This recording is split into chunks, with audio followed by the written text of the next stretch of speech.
नमस्कार दोस्तों, सत्ता के संग्राम का क्या होगा परिणाम। विधानसभा चुनाव का परिणाम 3 दिसंबर को आने वाला है, लेकिन उसके 2 दिन पहले हम यहाँ पर बैठकर छतरपुर जिले की 6 विधानसभा पर चर्चा करेंगे कि आखिर क्या होगा छतरपुर जिले की 6 विधानसभाओं का परिणाम। साथ ही इस बात पर भी चर्चा करेंगे कि जो मध्य प्रदेश के एग्जिट पोल आए हैं वो अलग अलग तरह के हैं। कुछ एग्जिट पोल जहां कांग्रेस की सरकार बना रहे हैं, वहीं कुछ exit poll Bharatiya Janata party को स्पष्ट बहुमत दे रहे हैं। हमारे साथ इस कार्यक्रम में पैनी नजर न्यूज और न्यूज साधना न्यूज का संयुक्त कार्यक्रम है। हमारे साथ मनोज सोनी जी भी मौजूद हैं, जो कि आपका परिचय कराएंगे यहाँ पे उपस्थित मेहमानों से।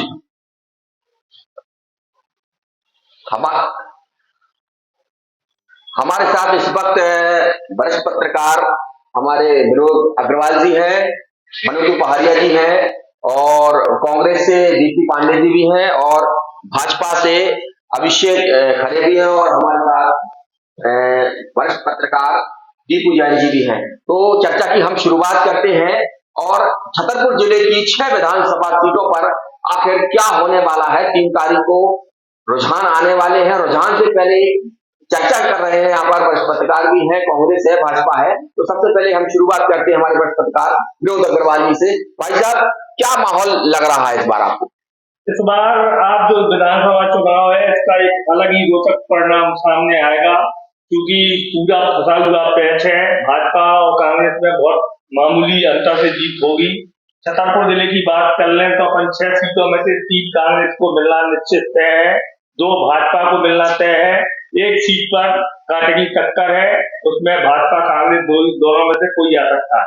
मतलब कुल मिला के 3-3 सीटें दोनों पार्टियों को मिलने की उम्मीद है। बाकी प्रदेश स्तर पर अपन चर्चा करें तो जो माहौल बना हुआ है और जो दिख रहा है वो कांग्रेस की सरकार बनने के पक्ष में ज्यादा है। भले ही एग्जिट पोल कुछ और दिखा रहे हैं, लेकिन जो जनता का रुझान है वो प्रदेश में कांग्रेस की सरकार पर से 2018 का पुनरावृत्ति होगी और प्रदेश में कांग्रेस की सरकार। जैसा कि विनोद अग्रवाल जी ने कहा, वरिष्ठ पत्रकार ने एग्जिट पोल की बात की। हमारे साथ यहाँ हम एक टैली हमारे सामने है, जहां पर पहला एग्जिट पोल आज तक और एक्सेस बाई इंडिया का है, जो कि स्पष्ट रूप से भारतीय जनता पार्टी को सत्ता में वापसी करा रहा है और कांग्रेस की हार बुरी तरह से दिखा रहा है। इसके अलावा एबीपी वोटर, जहां पर इसके उलट कांग्रेस को सत्ता दिलाता हुआ दिख रहा है। तो ये 10 एग्जिट पोल हैं। हमारे साथ दीप्ति जी मौजूद है, कांग्रेस की वरिष्ठ नेत्री हैं। क्या कहेंगे इन एग्जिट पोल के बारे में? इसके पहले जो ओपिनियन पोल आए थे वो कांग्रेस की सत्ता दिला रहे थे, लेकिन अचानक से क्या हुआ कि एग्जिट पोल में ज्यादातर exit poll Bharatiya Janata party की सत्ता वापसी कर रहा है? देखिए, नमस्कार। पहले तो आपने एक बहुत अच्छा प्रश्न किया और पूरे मध्य प्रदेश में लोग ये जानना चाह रहे हैं कि एग्जिट पोल की वास्तविक स्थिति क्या है। जी। अभी हम जनता के एग्जिट पोल का इंतजार करेंगे। एग्जिट पोल की जहां हम बात कर रहे हैं, हर चैनल ने लोगों को इतना मनोरंजन का साधन दे दिया है, जिसको जो मन में आता हो, जो जिसको जिताना चाहता हो वो चैनल लगा ले, उसके मन की बात है। एग्जिट पोल आप ये देखिए, आज तक के खुद वरिष्ठ पत्रकारों को ऐसी क्या आवश्यकता पड़ गई कि वो अपने ऑफिस के अंदर के वीडियो को वायरल करवा रहे हैं। वो खुद अपने प्रश्न चिन्ह खड़े कर रहे हैं, पहली बात। दूसरी बात, आप देख रहे हैं प्रदीप जी, जिन्होंने एग्जिट पोल बनाया है, लंबे समय से उनका परिवार बालाघाट के वहाँ का है, तो उनका परिवार RSS मय है। उस एग्जिट पोल में आप कितनी विश्वसनीयता कर सकते हैं? नहीं, आपका कहना ये बात बिल्कुल सही है कि जो अभी कल आज तक के स्टूडियो से ये वीडियो रिलीज हुआ, निश्चित रूप से विश्वसनीयता पर बड़ा सवाल है। लेकिन दूसरी तरफ हम अगर जाए तो एक्सेस बाय इंडिया, इसका एग्जिट पोल का जो रेशियो है 96% है। यानी जो आंकड़े हैं मतलब पिछले एग्जिट पोल के, उसमें 96% इसका रेशियो है। इसके आंकड़े सही साबित होती है। तो अगर उस पर यकीन किया जाए तो निश्चित रूप से कांग्रेस की सत्ता में वापसी नहीं होती दिख रही है। आपको एक बड़ा उदाहरण मैं दूंगी, चाणक्य का। चाणक्य का एग्जिट पोल जब गलत साबित हुआ तो उन्होंने अपनी गलती अपने कंप्यूटर ऑपरेटर की गलत कोडिंग को उन्होंने कहा। ऐसे कई प्रत्यक्ष प्रमाण है। रही बात हमारे बीजेपी सत्ता में है काफी लंबे वर्षों से, भय और दबाव बनाना उन्हें बड़े अच्छे से आता है। तो कुछ लोगों को ये कहने में मुझे कहीं कोई दो राय नहीं है। आप सब वरिष्ठ पत्रकार यहाँ बैठे हैं, देश का प्रदेश का चौथा स्तंभ आप पे निर्भर करता है, पर कहीं ना कहीं ये देश ये मानने को मजबूर होता है कि कुछ मीडिया, जिन्हें हम गोदी मीडिया या हमारे वरिष्ठ सीनियर लीडर चरण चुंबक के नाम से बुलाते हैं, तो ऐसी मेरी क्या मजबूरी रही उन लोगों की। आप उनको खरीद कर जी। प्रशासन को दबाव बनाना चाहते हैं कि अगर ऐसा नहीं है तो कहीं वीडियो मतलब आपका कहना है कि जे एग्जिट पोल दिखा के हाँ। प्रशासन के ऊपर कहीं ना कहीं लोगों के ऊपर दबाव बनाने का प्रयास वीडियो है। देखिए वायरल हुआ है जी। अभी, तो वो गवर्नर बनाने की बात कर रहे हैं, मेरे पास है जी, जी, भाजपा है। के कार्यालय से बाकायदा लोग कह रहे हैं कि जो गणना में आप गवर्नर बचाइए। अच्छा। बालाघाट का उदाहरण आपने देखा ही है सब लोगों ने। तो ये दबाव बनाने की राजनीति है। एग्जिट पोल जनता का रुझान कांग्रेस के पक्ष में है और 3 तारीख को निश्चित तौर पे आएगा। बिल्कुल दीप्ति जी, जिस तरीके से आपने मीडिया पे ये आरोप लगाया है, उसको लेकर हम वरिष्ठ पत्रकार मनोज पहाड़िया जी से बात करें। भाई साहब, क्या लग रहा है जिस तरीके से जो आज तक एक वीडियो वायरल हुआ था, उसको आप किस नजर से देखते हैं? एग्जिट पोल कई लोगों ने दिए हैं और उसमें कहीं बीजेपी को विजयी बता रहे हैं, कहीं कांग्रेस को विजयी बता रहे हैं। जब उनके ही एग्जिट पोल में इतना विरोधाभास है तो कुल मिला के ये एग्जिट पोल संशय पैदा कर रहे हैं। एग्जिट पोल की विश्वसनीयता माने इससे संदेहास्पद हो गई है कि ये जो एग्जिट पोल है इन पे माने विश्वास नहीं किया जा सकता। दूसरी रही बात कौन सरकार में आ रहा है, तो लोगों ने काम देखा है। आंतरिक सुरक्षा और बाह्य सुरक्षा जो मोदी जी का प्रमुख कार्य रहा है, उनके द्वारा जो काम किए हैं और जो प्रदेश सरकार ने भी किया है, उसमें लाडली बहना और जो आवास दिए हैं, इनका एक बड़ा फैक्टर हमें लगता है इस चुनाव में रहेगा और बीजेपी कहीं ना कहीं से इस पूरे उसमें लीड करती नजर आएगी जब परिणाम घोषित होंगे। बिल्कुल, आपने जो जिस तरीके से लाडली बहना की बात करी, तो हमारे साथ भाजपा के अभिषेक खरे भी हैं। अभिषेक जी, क्या लग रहा है लाडली बहना कितनी कारगर साबित होगी और कितना करंट है इस बार लाडली बहना? बहुत ज्यादा करंट है लाडली बहना का। और वैसे भी महिलाओं के प्रति भाजपा हमेशा सचेत रही है और महिलाओं के लिए जितना हमने अच्छा बन पड़ा है उतना हमने किया है। चाहे महिला आरक्षण विधेयक हो जो इन्होंने अभी मोदी सरकार ने पारित किया है, तो चाहे लाडली बहना हो जो कांग्रेस सरकार महिलाओं के कोई भी काम नहीं किया, वो भाजपा सरकार ने किया। तो निश्चित रूप से महिलाओं का रुझान भाजपा के प्रति है। और आने वाले समय में अगर हम एग्जिट पोल की बात करें, अगर आपको मानना है कि हम दबाव बना रहे हैं इधर पर मध्य प्रदेश में, तो छत्तीसगढ़ में आपकी सरकार बन रही है, तो वहां एग्जिट पोल सही है।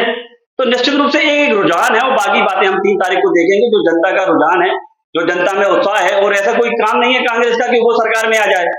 जो भाजपा ने काम किया तो निश्चित रूप से जनता का समर्थन हम लोग को है और 3 तारीख को वो भारी बहुमत हम लोग को मिलेगा, ऐसी मुझे आशा है। और जनता के काम निश्चित रूप से शिवराज जी हो चाहे मोदी जी हो, जो लगातार जनता के बीच में रहते हैं, जनता के सुख दुख में शामिल होते हैं और लगातार हम लोग 5 साल चुनाव लड़ते हैं और संगठन हमारा चुनाव लड़ता है, कोई व्यक्ति चुनाव नहीं लड़ता। तो निश्चित रूप से संगठन की ये हमारी विजय होगी और आने वाले समय में मध्य प्रदेश में हम भाजपा की सरकार फिर से देखेंगे। बिल्कुल, जैसे तरीके से ने बताया कि भाजपा की सरकार बनेगी, लेकिन एग्जिट पोल कुछ और कर रहा है, अलग अलग तरीके से क्या है। और बात करते हैं छतरपुर विधानसभा साइड, पूरी 6 विधानसभा, तो हमारे साथ वरिष्ठ पत्रकार दीपू जैन जी है। भाई साहब, क्या लग रहा है इस बार छतरपुर विधानसभा पे आपको?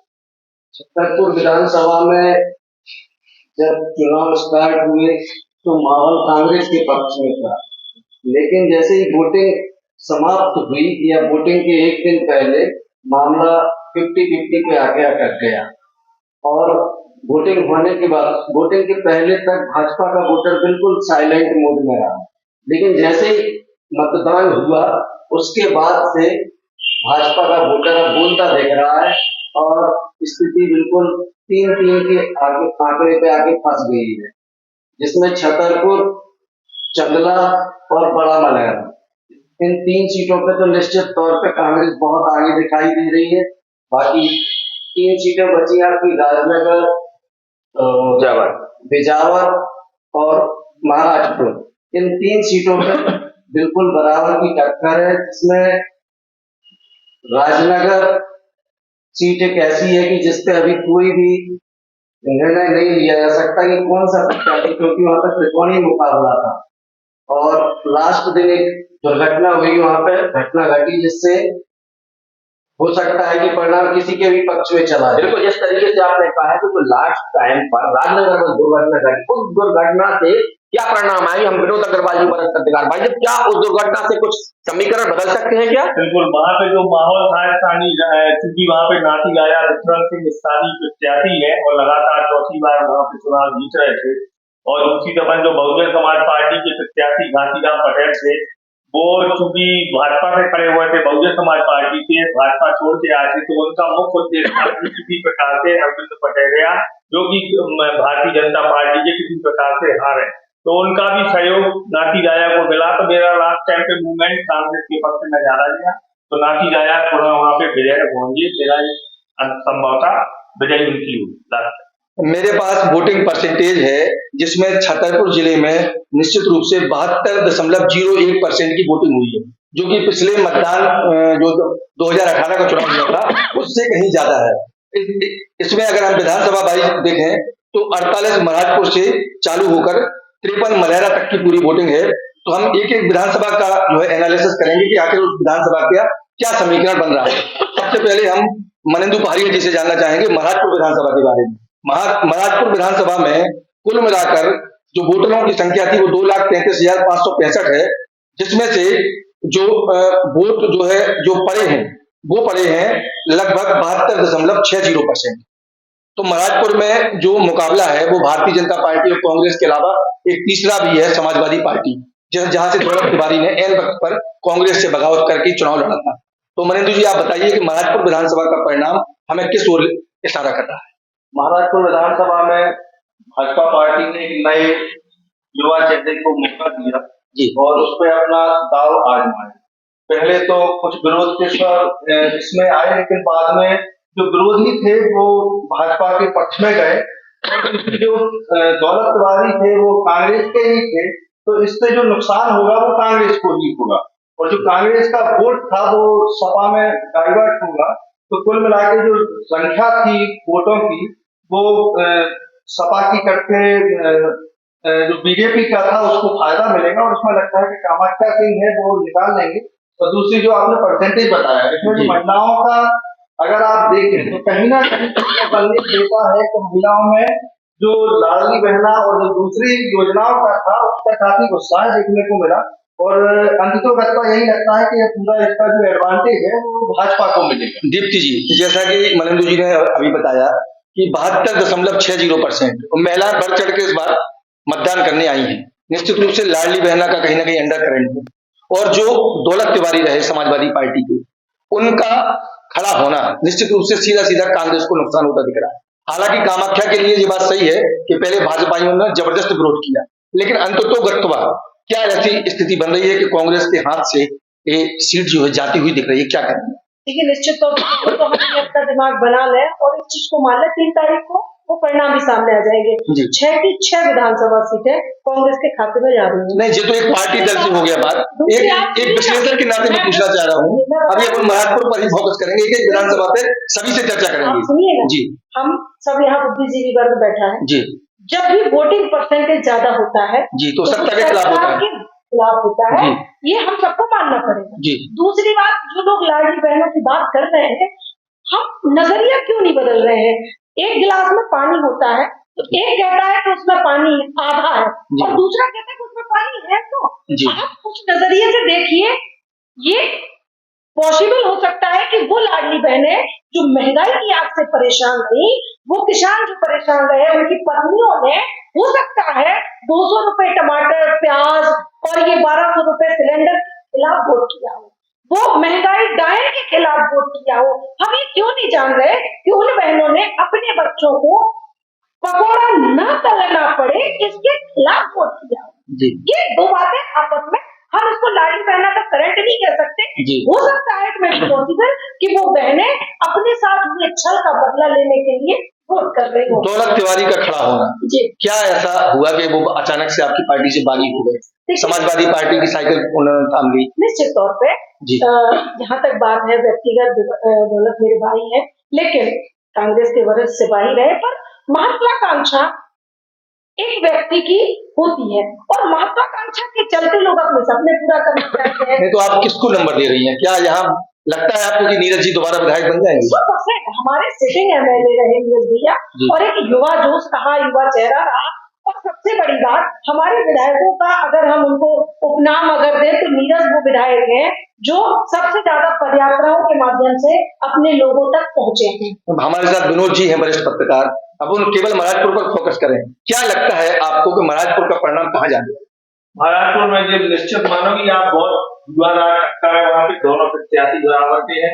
लेकिन चूंकि जो इस समय पूरे प्रदेश में माहौल चल रहा है उससे ऐसा भी नहीं कहा जा सकता कि विजय दीक्षित हार रहे हैं। जी मतलब वहां पे आप अगर होता है प्रदेश में सरकार बदली तो वो विजय दीक्षित जी को सीट निकाल सकते हैं, बराबर ही टक्कर है।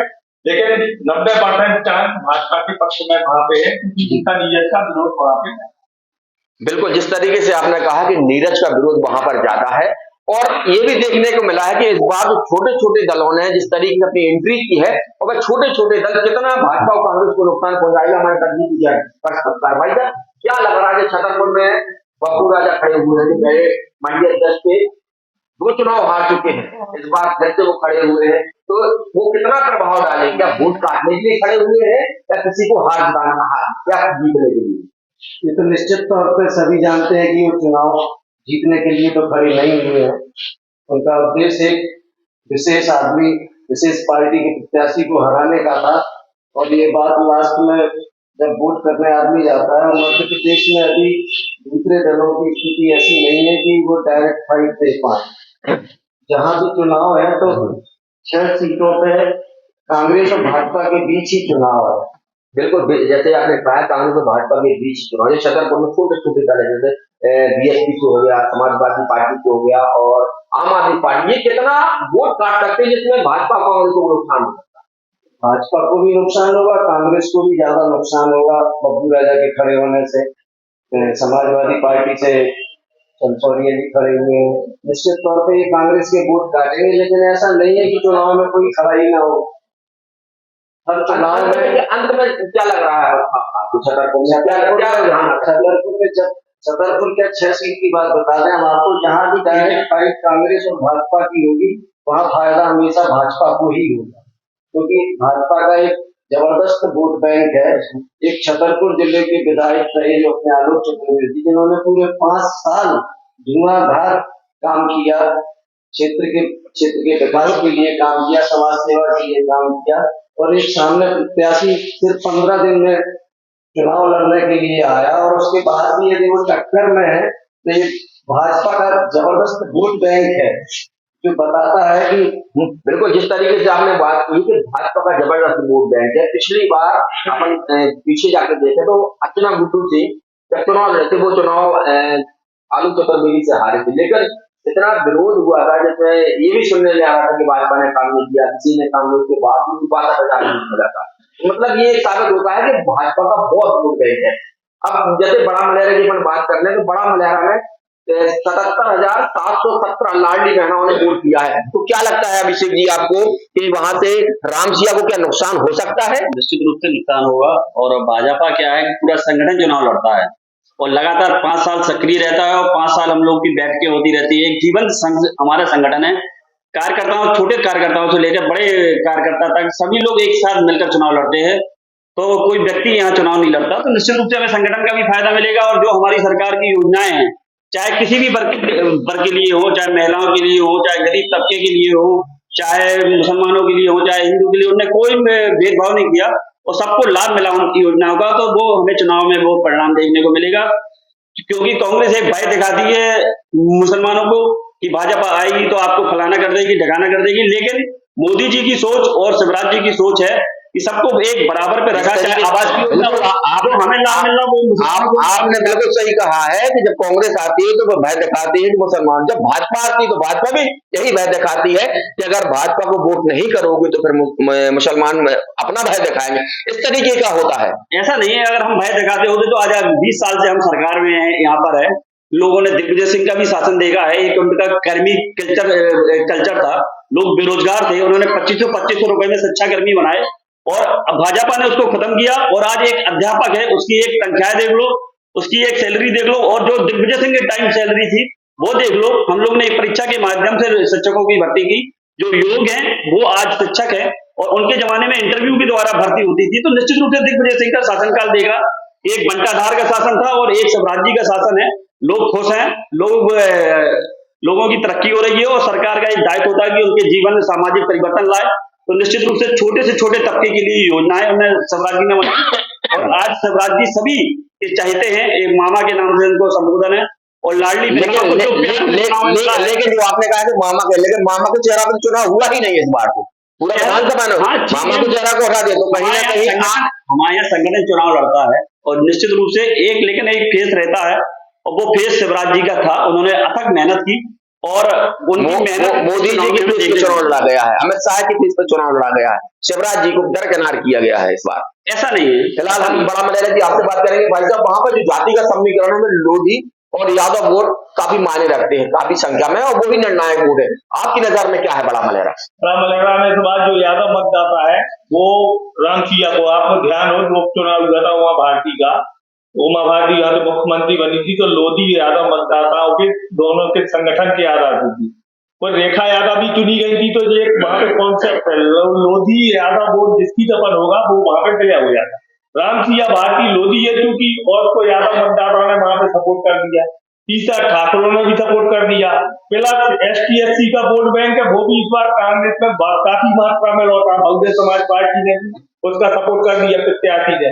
तो वहां पे एक तरफा रामसिया भारती ना होके वहां पे खुद पब्लिक लड़ रही थी इसको जिताने में। दूसरा मुद्दा वहां पे गद्दार प्रबल लोधी 2000 में जब कांग्रेस से जीत के आए थे तो इन्होंने पार्टी बदल ली, भाजपा में आ गए, तो वहां के लोग इनसे खफा हो गए कि ये पार्टी बदल के, मतलब वहां पे बीजेपी लगातार आती थी। पिछले 2008 चुनाव में जब उन्होंने कांग्रेस को जिता के भेजा तो ये भी सत्ता में बदल गए, तो उसका बदला लेने के लिए इस बार विरोध में, प्रबल लोधी के विरोध में रामसिया भारती बहुत कम पैसे में, और जनता ने उसको जिता दिया। ये समझो वहां पे जनता चुनाव लड़ रही थी। बिल्कुल, जिस तरीके से आपने कहा कि वहां जनता चुनाव लड़ी थी। अपन बिजावर की बात करें, बिजावर में जैसे कांग्रेस ने चरण सिंह को अपनी टिकट दी है, और जो बबलू शुक्ला है वो पहले कांग्रेस में थे, समाजवादी में पार्टी में आ गए और अब भाजपा से, तो इस वहां पर क्या रुझान लग रहा है? वहां पे चूंकि बिजावर भाजपा का बहुत पुराना गढ़ है, वहां पे कांग्रेस नहीं आई, आपको बता दें। इससे आप लगा लो 90 में जुझार सिंह, उसके बाद आशा रानी, पुष्पेंद्र पाठक, लगातार वो गढ़ है।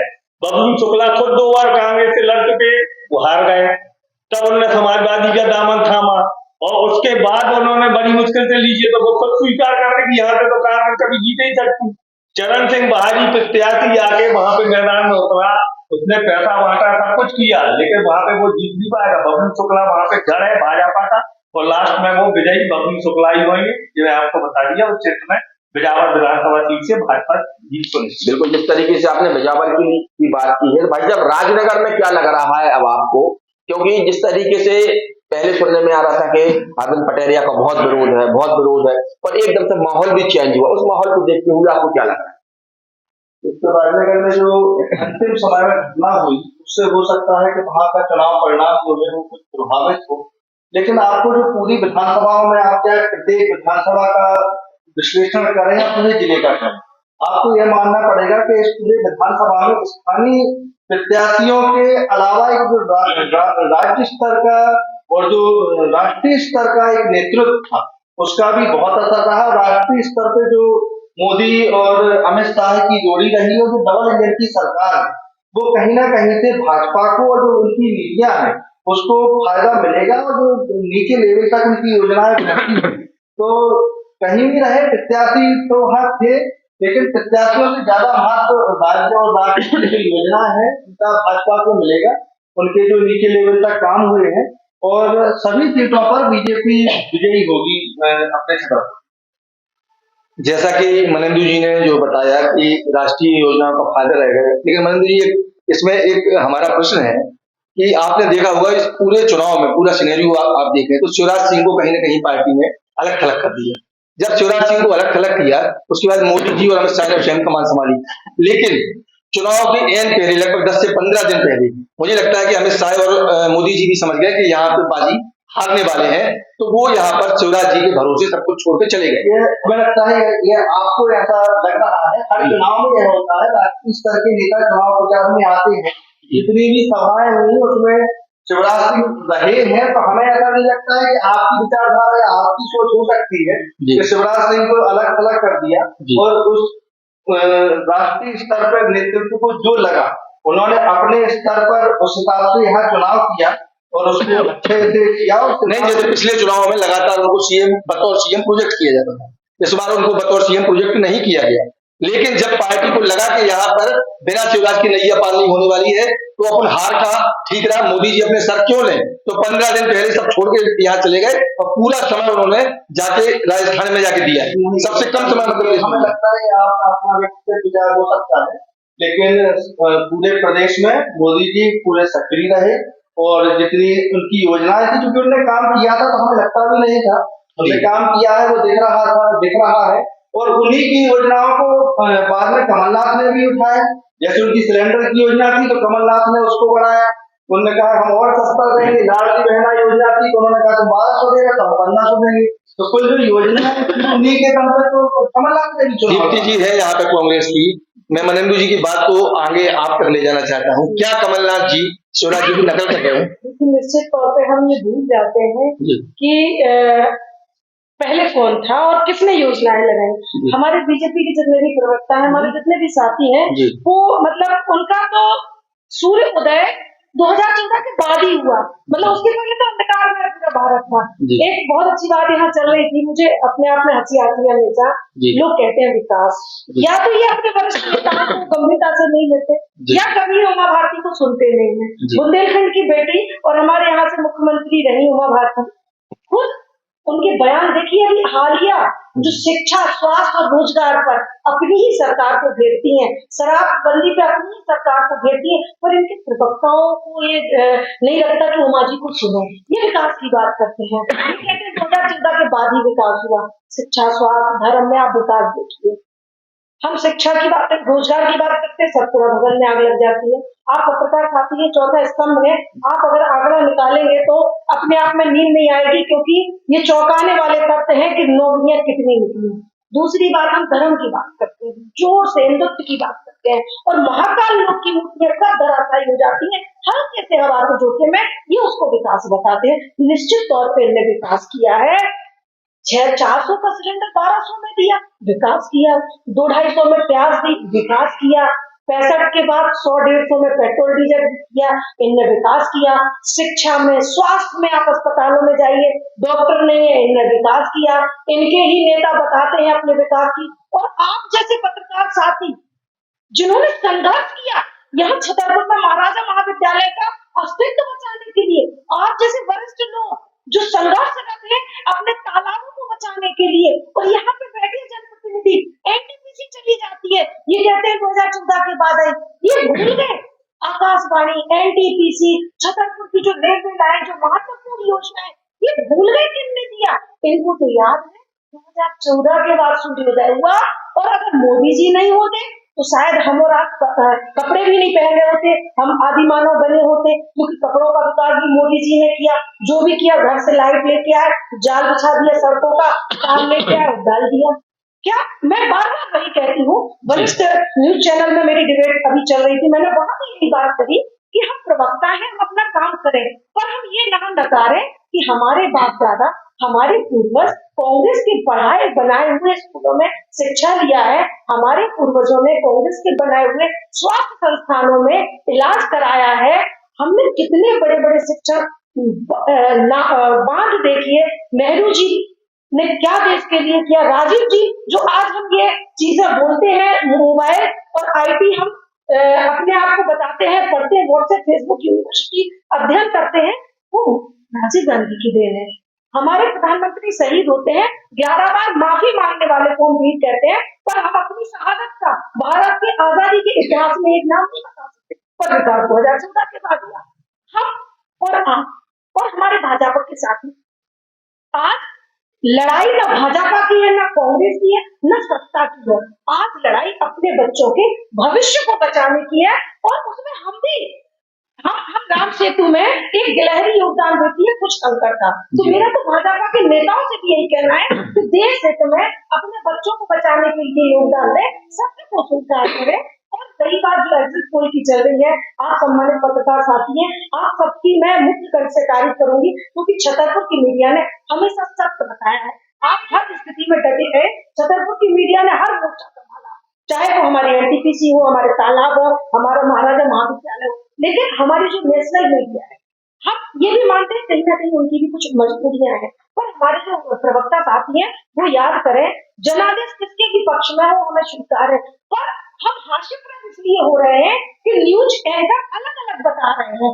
सिमिलरिटी तो हो सकती है, पर कोई एकदम से और कोई एकदम से नीचे, कोई एकदम से डाउन, तो हम खुद इस विषय नहीं तो जैसे आपने अभी बात करी, जी। हम अगर स्थानीय मुद्दे को ले लें, आपने विकास की बड़ी बड़ी बातें गिनवा दी कि कांग्रेस ने बहुत विकास करवाया है। मेडिकल कॉलेज एक बड़ा मुद्दा था छतरपुर के लिए। आपकी सत्ता आई 15 महीने के लिए, उस 15 माह में मेडिकल कॉलेज के लिए आपने क्या किया? गई एनटीपीसी को वापस लाने के लिए 15 माह में क्या हुआ? थोड़ा सा इस बात पे भी अपन को देखना पड़ेगा। जी आदरणीय आलोक चतुर्वेदी जी, हम ये कहने में गर्व महसूस करते हैं कि सबसे ज्यादा विधानसभा क्वेश्चन उन्होंने लगाया। 15 महीने की हमारी सरकार में कुछ कार्यकाल तो हमारा व्यवस्थाओं में चला गया, कुछ हमारा अस्त व्यस्त काम में चला गया, और बचा जो हम कर सकते थे वो जयचंद्र ले गए। निश्चित तौर पे हम करना चाहते थे, हमने किसान कर्जा माफी भी की, हमारे वरिष्ठ नेताओं ने पुरजोर सहयोग भी किया, और हमने प्रयास किया, और आगे अगर जनता जनादेश हमारे पक्ष में होगा तो हम निश्चित तौर पे छतरपुर की खोई हुई सारी चीजें वापस लाने का प्रयास। हमारे साथ भारतीय जनता पार्टी के अभिषेक खरे जी हैं। अभिषेक खरे जी, दीप्ति जी की बातों से आप कितना सहमत? थोड़ा सा बताएं। बड़ी लंबी बात दीप्ति दीदी ने यहाँ पे अपनी रखी है, और उन्होंने मोदी जी के बारे में जो जो उन्होंने बोला है, वैसे ही उनकी पार्टी के राष्ट्रीय उपाध्यक्ष राहुल गांधी जी भी बोलते हैं। और कांग्रेस का एक कल्चर है, परिवार के अलावा उनका कुछ भी नहीं है, चाहे नेहरू जी हो, चाहे राजीव गांधी हो, चाहे इंदिरा गांधी हो, चाहे सोनिया गांधी हो, सिर्फ एक गांधी परिवार होना उनका जरूरी है। और वही सब जो ऊपर चल रहा है वो नीचे चल रहा है, मध्य प्रदेश में चल रहा हो, चाहे कमलनाथ का परिवार हो, चाहे दिग्विजय सिंह का परिवार हो, सिर्फ अपने परिवार को सेटल करने की राजनीति है कि मैं और मेरा परिवार, और बाकी बच्चे उनके कार्यकर्ता होते नहीं है, तंचे होते हैं, तो वो भर चलता रहे, उनका परिवार चलता रहे, उनके तंचे चलते रहे, और राजनीति में कोई सोच नहीं है कि हमें कैसे डेवलपमेंट करना है, हमें कैसे आगे बढ़ना है। और कांग्रेस की उसी का परिणाम कांग्रेस आज भुगत रही है कि जनता उनको नकार चुकी है, जनता उनसे हताश हो चुकी है, और जनता उनको अब पूरी तरह से ऊब चुकी है। राहुल गांधी का कुछ पता नहीं है, कब क्या बोलते हैं, प्रधानमंत्री की कुछ वो समझते नहीं है, और कुछ भी बोलते हैं। मानहानि का केस आपने देखा, 2 साल की सजा खा गए।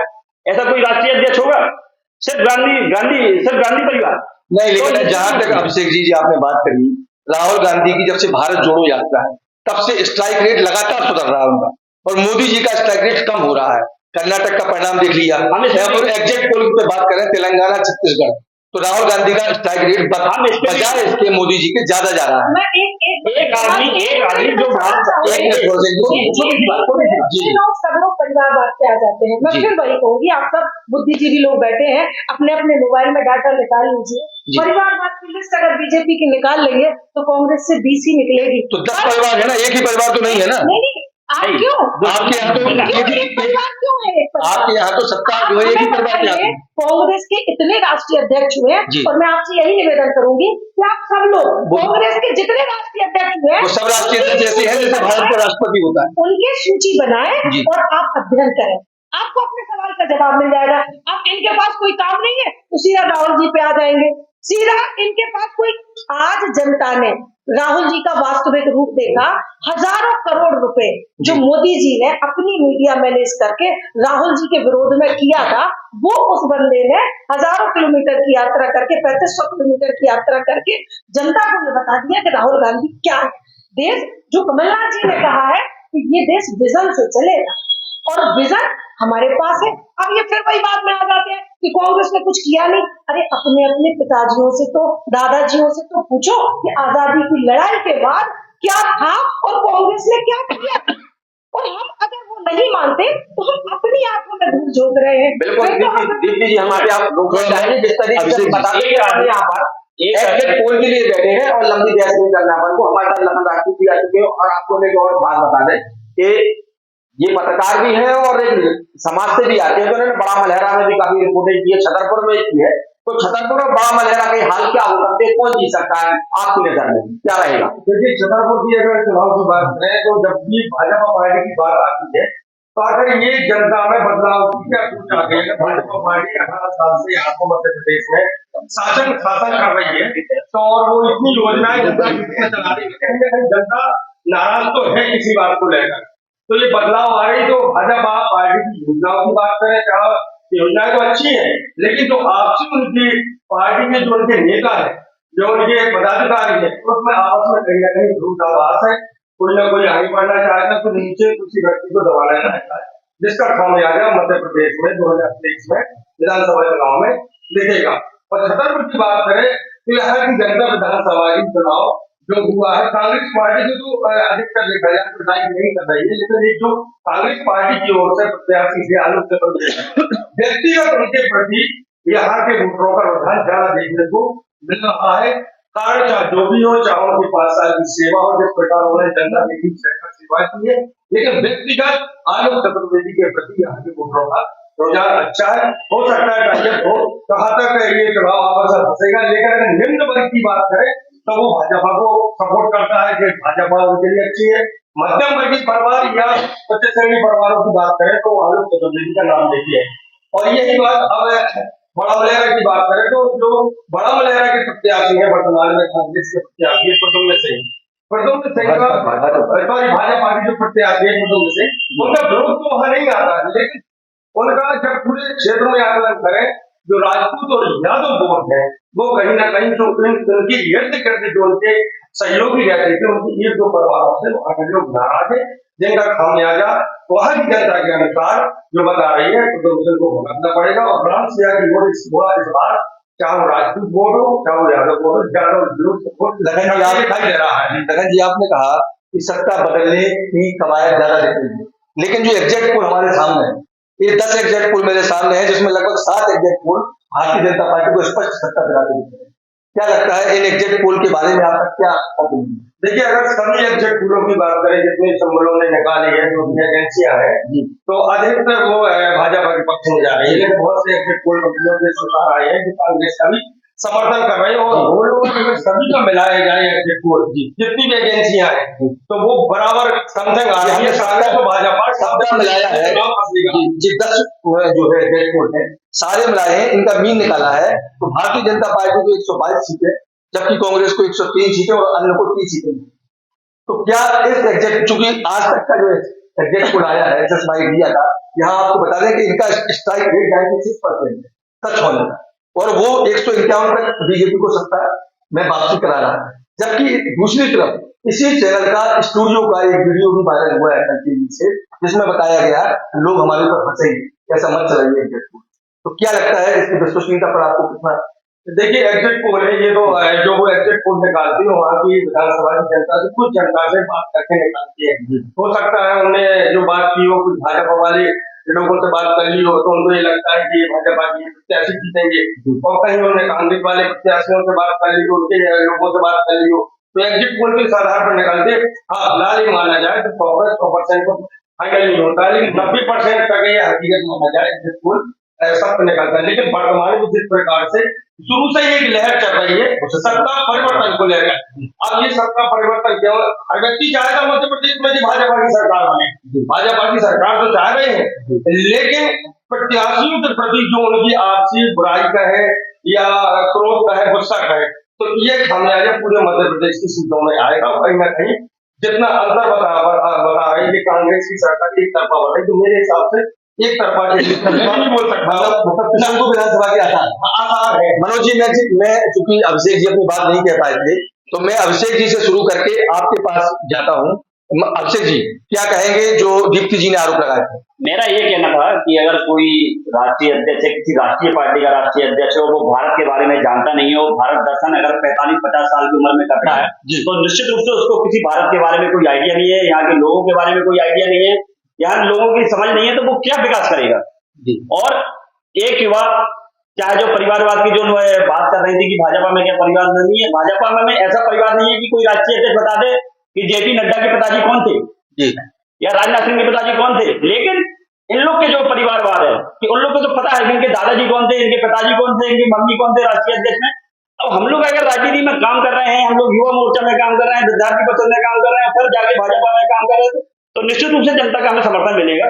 लेकिन ऐसा नहीं है कि अगर हम एक बड़े बाप के लड़के हैं तो हमें बड़ा राष्ट्रीय अध्यक्ष बना दिया जाए या प्रदेश का अध्यक्ष बना दिया जाए। आपको यहाँ मेहनत करके आगे आना होगा, और हम लोग का एक संगठन है भाजपा का जो निश्चित रूप से जीवन संगठन है, और उसी से हम लोग काम करते हैं। तो जहां तक राहुल गांधी की बात है, तो निश्चित रूप से ना उन्हें बोलने का ढंग पता है और जनता उनको नकार चुकी है। कोई भी अगर आप देखो उनकी कितनी सभाएं मध्य प्रदेश में हुई है, एक अनुमान लगा लिया बिल्कुल जाए। अभिषेक, और मोदी जी की सभा कितनी जिस हुई? तरीके से आपने कहा है वो बिल्कुल आप भी आपकी बात से वो जितनी सहमत है आप उनकी बात से सहमत हो, कांग्रेस बात वो ठीक है। लेकिन छतरपुर की 6 विधानसभा में हम लास्ट चरण में पहुंच रहे हैं, 3 का हो गया है। हम आपको ये विनोद अग्रवाल जी से पूछेंगे जो वरिष्ठ पत्रकार है। भाई साहब, आपकी नजर में छतरपुर की 6 विधानसभा सीटों में से कितनी सीटें आप भाजपा को देंगे और कितनी कांग्रेस को? छतरपुर की जो रुझान हमारे पास आ रहे हैं, हमारे सर्वे के अनुसार 4 सीटें कांग्रेस को मिलेंगी, 2 भाजपा को। बिल्कुल आपकी नजर में 4 कांग्रेस को, 2 भाजपा को। आपकी नजर में क्या है भाई साहब? हमारी नजर में तो 6 में से 6 बिल्कुल अब आपकी नजर में 6 में से 6 भाजपा को जा रही है। तो हमारे साथ इस समय दीपू जैन जी भी मौजूद है जो पत्रकार है। भाई साहब, आपकी नजर में क्या उम्मीद रहेगा छतरपुर जिले की 6 विधानसभा सीटों को लेकर? छतरपुर में 3 कांग्रेस और 2 भाजपा के पक्ष में जाति एक तरफा दिखाई दे रही है, लेकिन एक सीट पे अभी हम नहीं कह पाएंगे, राजनगर सीट पे, क्योंकि वहां मुकाबला त्रिकोणीय था, तो वहां किस ओर जाएगा। बिल्कुल आपकी नजर में ये है। तो हमारे साथ लखन राजपूत भी है। लखन जी, आपकी नजर में क्या है छतरपुर की 6 विधानसभा सीटों में कितनी भाजपा की आएंगी और कितनी कांग्रेस की? वर्तमान में जिस प्रकार से वोटिंग हुई है, जनता से बात की है, तो मुझे तो 6 में 5 में कांग्रेस दिखाई दे रही है। मनोज जी यहाँ पे 4-5 में इसमें कांग्रेस आती दिखाई दे रही है, 1 में भाजपा मुझे लग रही है, 1 में ही भाजपा। वो भी फसीबल बड़ा मलेरा की लग रही है। और ये बिजावर की एक सीट क्लियर देख रही है, जो हो सकता है इसमें भाजपा आ जाए। जी लखन जी, मैं चूंकि चाहूंगा मनोज जी इस कार्यक्रम को अपन 5 मिनट और बढ़ा दें, चूंकि अपन ने 3 विधानसभा पर जो है चर्चा कर ली है। छतरपुर विधानसभा पर चर्चा हो गई, बड़ा मलेरा पे हो गई और बिजावर पे हो गई, लेकिन चंदला और राजनगर पे अपनी चर्चा रह गई है, मरादपुर पे भी हो गई। तो थोड़ा सा चंदला और राजनगर पे भी अपन चर्चा करने के बाद फिर सबसे पूरा जिले का एक अपन ओपिनियन ले। तो राजनगर विधानसभा के लिए मनंदू भाई, चूंकि हम आपसे राजनगर पे जो चर्चा होगी चंदला विधानसभा के लिए, हम आपसे चाहेंगे कि चंदला विधानसभा का जो सिनेरियो बना है, चूंकि आप 6 में से 6 भारतीय जनता पार्टी को दे रहे हैं, लेकिन वहां पर जब बीजेपी के प्रत्याशी को भेजा गया तो ये कहा गया कि ये जुआ के नाल काटने वाला व्यक्ति है। इतना विरोध हुआ उनका और स्थानीयता का मुद्दा बहुत तेजी के साथ हुआ। क्या आपको लगता है कि ऐसे में भी चंदला की सीट भारतीय जनता पार्टी जीत पाएगी? देखो, अपराध दर्ज की बात तो ये राजनीतिक मामले हैं, और अपराध दर्ज तो कई प्रत्याशियों पर है, कांग्रेस के प्रत्याशियों पर भी है, क्योंकि वो सामने नहीं आए हैं तो उनको नहीं दिखाया, जो भी कारण रहे जी अपराधी कई हैं और कई के खिलाफ बहुत मामले चल रहे हैं। जी, तो चंदला का क्या सिनेरियो आपको समझ में आया? सिनेरियो ये है कि चूंकि जो वोटिंग हुई है उसमें लोगों ने प्रदेश स्तर पे, आपको एक चीज और बता दें, यहाँ पे पूरे छतरपुर जिले में सबसे कम वोटिंग चंदला विधानसभा में हुई है, 67%, जो कि आंकड़ा पूरे जिले की विधानसभा में सबसे कम है। अब वो तो वोटिंग के ऊपर है कि वहां पर लोग नहीं निकले, घर से वोटिंग नहीं की, लेकिन फिर भी जो महिलाओं ने वोटिंग की है या जो जनता ने वोटिंग की है, वो कहीं ना कहीं से जो राष्ट्रीय स्तर की योजनाएं हैं उनका उनमें समावेश है, और कहीं ना कहीं से वो आपको प्रदर्शित होगा। 3 तारीख को आपको दिखेगा सभी सीटों पर भाजपा बड़ी जीत। आपको क्या लगता है चंदला विधानसभा का सिनेरियो क्या बनेगा? चंदला में जो वहाँ पे त्रिकोणीय मुकाबला जी, सापा से, उत्पेंद्र अहरवाल से जी, और दिलीप अहरवाल भाजपा से और अनुरागी हरप्रसाद अनुरागी कांग्रेस से, क्योंकि हरप्रसाद अनुरागी वहाँ का स्थानीय 2 बार हार भी चुके हैं, और दूसरा वहाँ का जो ब्राह्मण मतदाता है वो अहरवाल को वोट नहीं देता जी, तो उसका वोट मेन है।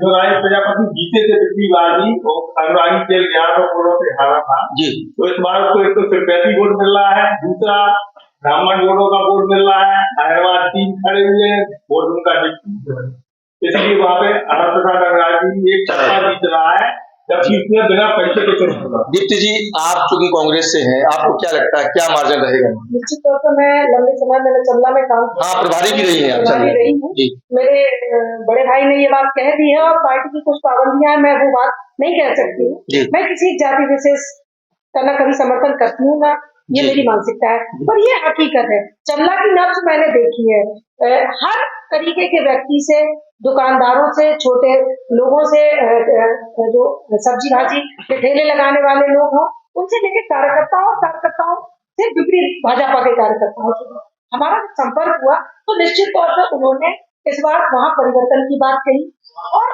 आप बहुत से तथ्यों को नकार रहे हैं। आपके पास हमसे जल्दी सूचनाएं आ जाती हैं।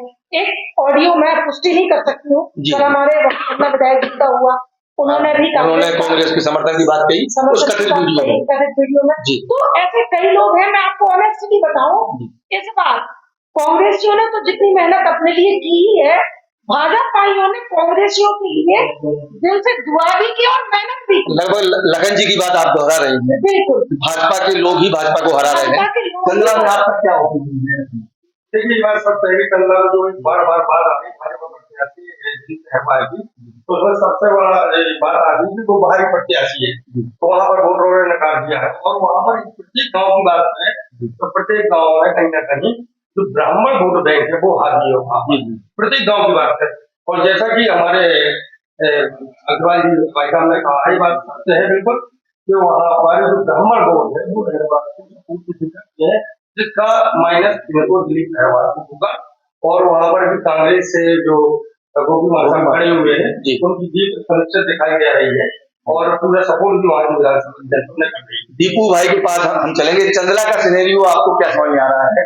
चंद्रा विधानसभा का विशेष अगर करें, वहाँ त्रिकोणीय मुकाबला है, बताइए। बिल्कुल त्रिकोणीय मुकाबला था। वहाँ पे समाजवादी पार्टी के प्रत्याशी है वो, क्योंकि पिछले 2 वर्ष से कांग्रेस से तैयारी कर रहे थे और अगर लास्ट टाइम समाजवादी पार्टी से चुनाव लड़े। और जब शुरुआत में दिलीप अहरवाल की टिकट की घोषणा हुई तो उन्हें तीसरी पोजीशन पे बताया जा रहा था कि उनकी स्थिति बहुत ज्यादा खराब है। लेकिन जब लास्ट में मतगणना के दिन के 1-2 दिन पहले से दिलीप अहरवाल भी वहाँ फाइट में आए और मुकाबला फिर भाजपा और कांग्रेस के बीच में ही दिखाई दे रहा है। लेकिन बढ़त वहाँ पे अभी भी पिछले प्रत्याशी रहे कांग्रेस के संभागी जी के पक्ष में दिखाई दे रही है। बिल्कुल जिस तरीके से आपने कहा कि चंद्रा में अनुराग जी के पक्ष में दिखाई दे रहा है। हालांकि ये जो आज की डिबेट हुई थी और जो हमारा खास कार्यक्रम था सत्ता के संग्राम का परिणाम क्या होगा, ये तो 3 तारीख को आएगा। लेकिन हमारे साथ के वरिष्ठ पत्रकार भाजपा कांग्रेस के लोग मौजूद थे, तो यही हम इस कार्यक्रम को विराम देते हैं। नमस्कार।